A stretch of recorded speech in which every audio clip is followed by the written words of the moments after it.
Natal telah tiba, saudara, dan kita melihat begitu banyak pohon-pohon Natal maupun pohon-pohon cemara yang dihiasi dengan lampu yang berkelap-kelip, berwarna-warni sehingga menambah keindahan pohon itu, saudara.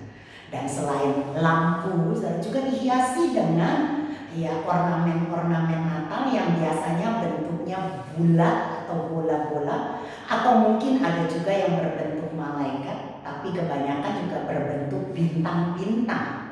Bahkan saya dapati pohon cemara atau pohon Natal di ujung atas pohon tersebut dihiasi dengan bintang yang kita sebut saja bintang Bethlehem. Betul, saudara? Nah, bintang bukan cuma menghiasi, bentuk-bentuk bintang bukan cuma hanya menghiasi pohon-pohon, saudara, juga menghiasi rumah-rumah atau kantor-kantor dalam Natal-Natal ini. Tetapi juga saudara, banyak terdapat di dalam lagu-lagu. Misalnya saja lagu, saudara, dikatakan, oh iya, kota mungil Bethlehem, betapa kau senyap, bintang di langit cemerlang melihat kau senyap. Ada juga sebuah lagu dikatakan malam sunyi senyap, bintang-bintang cemerlang. Telah terdengar suara bawa kabar senang, Yesus Juru Selamat datang di Bethlehem.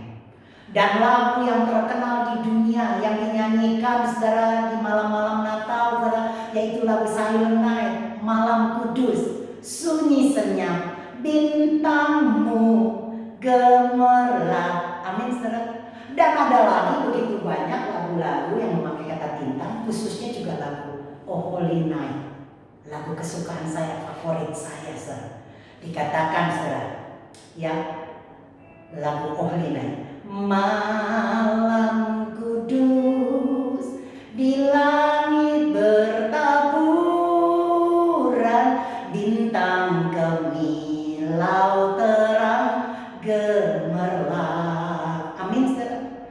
Lagu yang begitu menyentuh hati, Oh Holy Night. Nah, saudara, bintang adalah menjadi ornamen yang begitu banyak dipakai dan penting dalam suasana Natal, saudara. Selain itu pasti Anda mendapati bintang, saudara, di dalam kisah orang Majus, seperti yang ada di dalam gambar di belakang saya, bagaimana orang Majus yang berjalan ke Yerusalem, menuju Yerusalem untuk mencari sang raja yang lahir. Nah, saudara, dulu saya pikir orang Majus ini dituntun oleh bintang, saudara, di mana bintang itu berjalan di depan, memberitahu kalau dia lurus maka orang Majus itu lurus. Tapi kalau bintang itu berbelok ke kiri atau berbelok ke kanan, maka orang Majus ikuti petunjuk bintang. Seperti kompas lah di zaman sekarang. Tetapi ternyata Matius 2 ayat 10 bunyinya begini. Ketika mereka melihat bintang itu, sangat bersukacitalah mereka. Jadi orang Majus bukan dituntun, bukan yang bintang itu berjalan, tetapi mereka melihat bintang itu. Di zaman dulu banyak orang-orang yang melihat petunjuk apa yang terjadi di dunia ini lewat petunjuk alam, khususnya benda-benda di langit dan bintang-bintang. Nah, orang Majus adalah orang yang bijaksana, orang yang pintar, saudara, yang mempelajari ilmu bukan saja obat-obatan, dia juga mempelajari ilmu filsafat, saudara, agama, tetapi juga mempelajari perbintangan, sehingga mereka menjadi ahli-ahli perbintangan, saudara.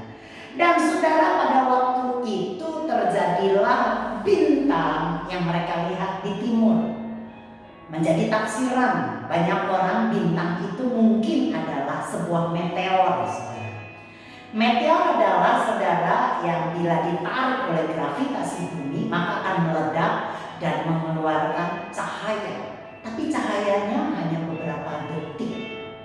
Maka ini tidak masuk, tidak cocok kalau bintang timur yang dilihat orang Majus itu adalah meteor. Karena, saudara, Matius 2 ayat 9, setelah mendengar kata raja itu, berkatalah mereka, dan lihatlah bintang yang mereka lihat di timur itu mendahului mereka hingga tiba dan berhenti di atas tempat di mana anak itu berada. Jadi saudara, bintang yang dilihat orang Majus itu diam, berhenti. Sedangkan meteor saudara cuma bisa terlihat beberapa detik. Jadi bukan meteor. Nah, tafsiran yang kedua, mereka berkata itu mungkin nova atau supernova. Apa sih? Yaitu planet yang meledak karena kehabisan energi. Dan saudara, apabila nova atau supernova meledak, maka akan memancarkan cahaya yang begitu terang, luar biasa. Cahayanya terangnya 50.000 lebih terang daripada matahari. Atau kalau yang meledak itu supernova, maka bermiliar-miliar cahayanya lebih terang dari matahari. Dan saudara, ini gak cocok bintang timur itu adalah supernova. Kenapa? Karena kita membaca di Alkitab bahwa orang-orang yang ada di Yerusalem dan Raja Herodes itu tidak melihat. Mereka tidak tahu ada raja. Pada waktu orang Majus bertanya di mana raja yang lahir, mereka nggak tahu. Karena mereka nggak melihat saudara ada cahaya di langit di mana mereka tinggal. Padahal kalau supernova itu pasti kelihatan dan terangnya luar biasa. Jadi bintang Bethlehem bukanlah supernova. Ada yang berkata itu komet. Yang komet apabila mendekati bumi, maka saudara, komet ini bergerak begitu cepat sehingga cahaya yang keluar dari komet itu ketinggalan seperti ekor. Maka disebut komet adalah bintang saudara yang berekor. Tapi ini pun dibantah. Kenapa? Karena saudara, komet itu tanda bencana, bukan tanda kebaikan, tetapi merupakan tanda bencana. Maka saudara, ada juga ya tafsiran yang keempat, yaitu terjadi karena konjungsi planet. Apa itu konjungsi planet, saudara? Konjungsi planet adalah beberapa planet yang berada di garis lurus. Saudara, berada di garis lurus ya di matahari ataupun bulan, sehingga karena mereka berada di garis lurus memancarkan sinar seperti bergabung dan itu memancarkan terang, cukup terang. Dan saudara, memang ada pro dan kontra. Ya, apakah bintang di timur itu komet, apakah itu supernova atau meteor atau konjungsi saudara dari planet. Tapi ada satu penafsiran yang menarik. Dia berkata semuanya itu tidak seperti bintang Bethlehem yang nampak di timur lalu hilang lalu tampak lagi, bahkan mendahului orang-orang Majus berhenti di mana Yesus berada. Itu adalah bintang mujizat. Dan saya tertarik saudara, kenapa? Karena memang itu adalah mujizat. Ya, mujizat karena saudara ya itu berlawanan dengan saudara kejadian-kejadian alam yang sehari-hari ya bertentangan dengan sesuatu yang normal, saudara. Itu disebut mujizat. Dan saudara, orang Majus melihat saudara bintang yang bersinar terang dan mereka tahu saudara bahwa bintang itu saudara menunjukkan kepada mereka bahwa ada raja yang lahir di Yerusalem di timur, karena orang Majus itu berada dipercaya di Babel atau di Persia, kurang lebih di Irak atau Iran, dan timur dari Irak atau Iran itu di Yerusalem. Jadi orang Majus yang mempelajari perbintangan tahu dengan jelas bahwa ada raja yang lahir di Yerusalem di rumah orang Ibrani. Maka mereka berangkat saudara untuk mencari raja yang lahir. Dan saudara, yang kita mengerti orang Majus itu saudara tiba di Yerusalem bukanlah pada saat Yesus lahir, pada waktu Yesus jadi bayi, bukan.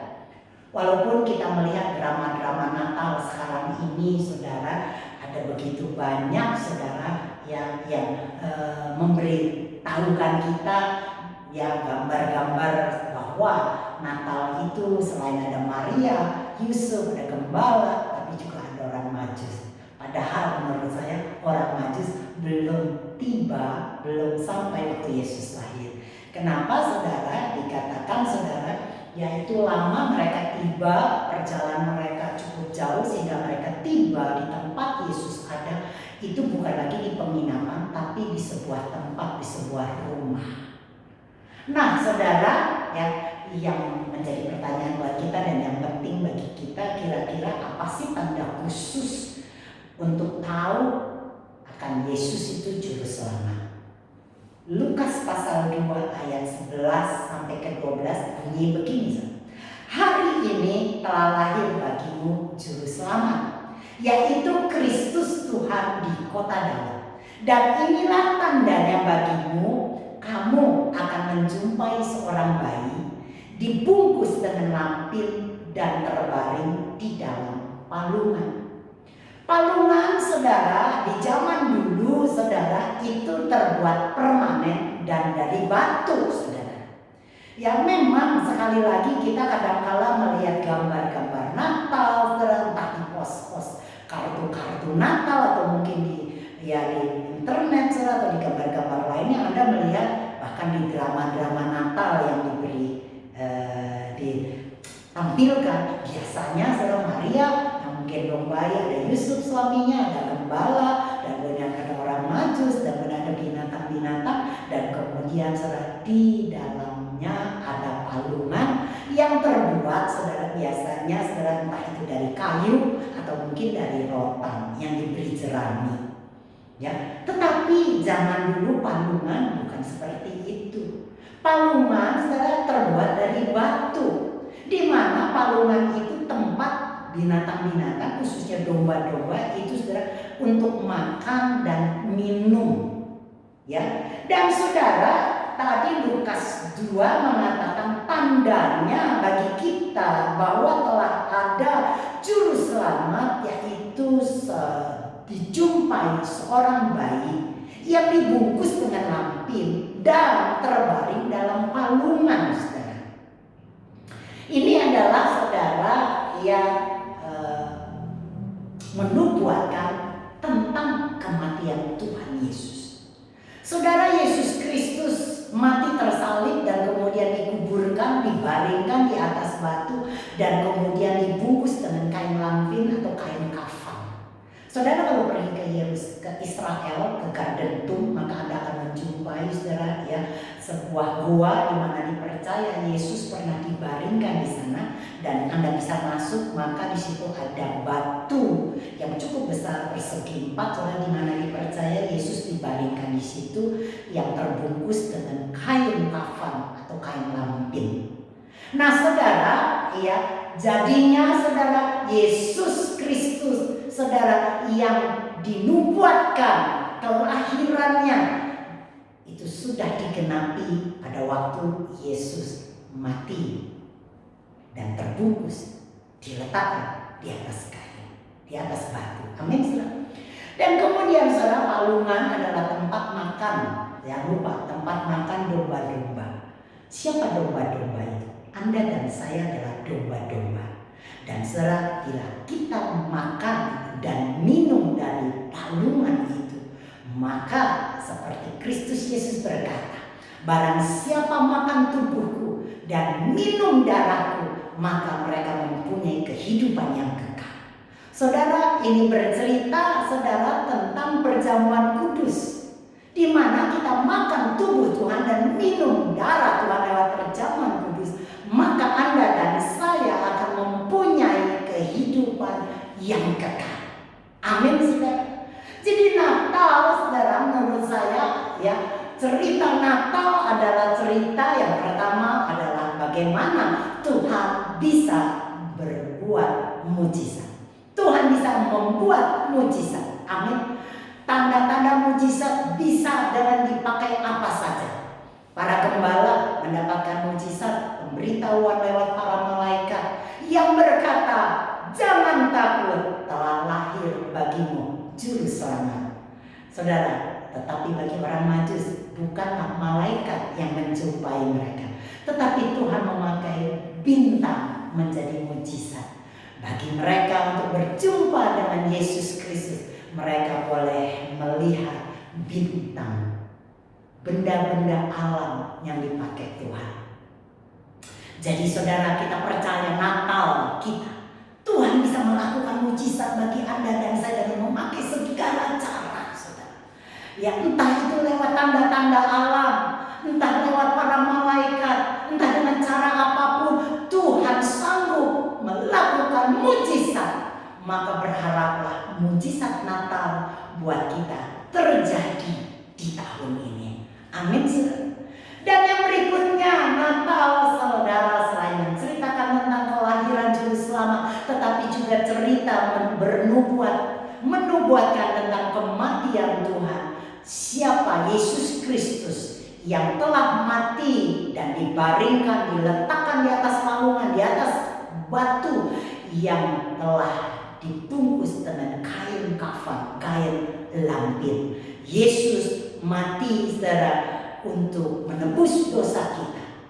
Ya, sehingga saudara, kematiannya saudara itu juga sudah dibuatkan pada ribuan tahun lalu, di mana dia yang mati, yang terbungkus di kain kafan, yang terbaring di atas batu, itulah Juru Selamat. Dan saya katakan, itulah Yesus Kristus kita.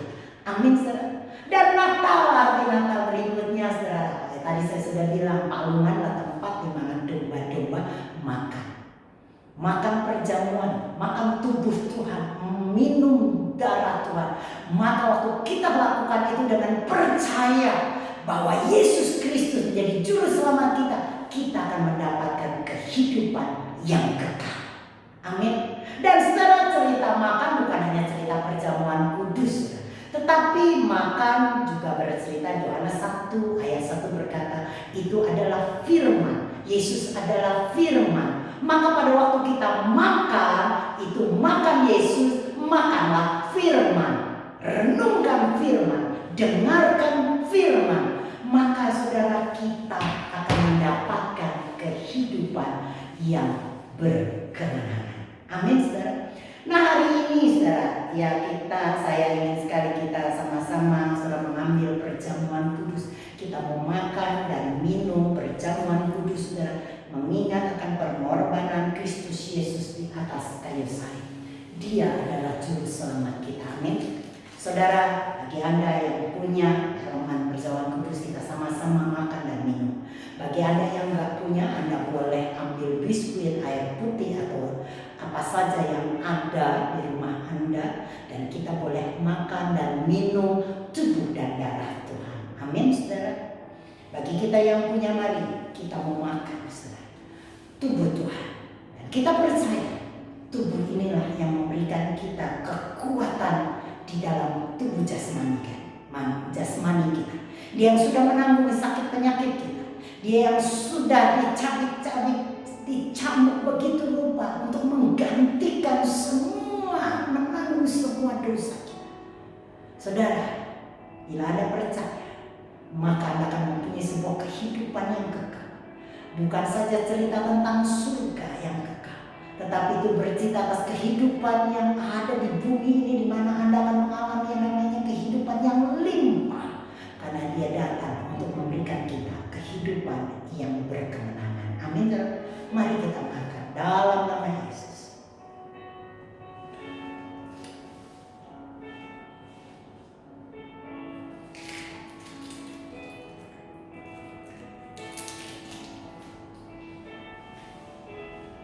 Mari kita minum darah Tuhan. Haleluya. Terima kasih ya Bapa. Kami sudah mendengar firman dan kami percaya Natal akan membawa mujizat bagi kami. Natal adalah bercerita tentang Juru Selamat yang telah dinubuatkan bahwa akan mati, dibaringkan di atas batu dan dibungkus dengan kain lampin. Itu adalah Yesus Kristus. Dan Natal juga bercerita bagaimana kami boleh makan dan minum berjamuan kudus yang adalah tubuh dan darah-Mu, sehingga kami boleh memperoleh hidup yang kekal. Natal juga mengingatkan kami untuk makan firman, merenungkan firman, dan mendengarkan firman. Kami percaya, biarlah hari ini Natal boleh terjadi atas hidup kami. Kami bisa mendengar para malaikat yang berkata, jangan takut. Kami juga bisa melihat mujizat-mujizat sebagaimana orang-orang Majus melihat bintang-bintang yang adalah mujizat. Maka kami percaya ya Tuhan, tahun ini menjadi tahun berkemenangan buat kami. Karena kami berada di dalam tangan Yesus Kristus. Terima kasih Bapa, terima kasih Tuhan Yesus, terima kasih Roh Kudus. Haleluya.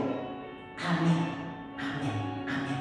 Selamat Natal bagi kita semua. Amin saudara. Haleluya.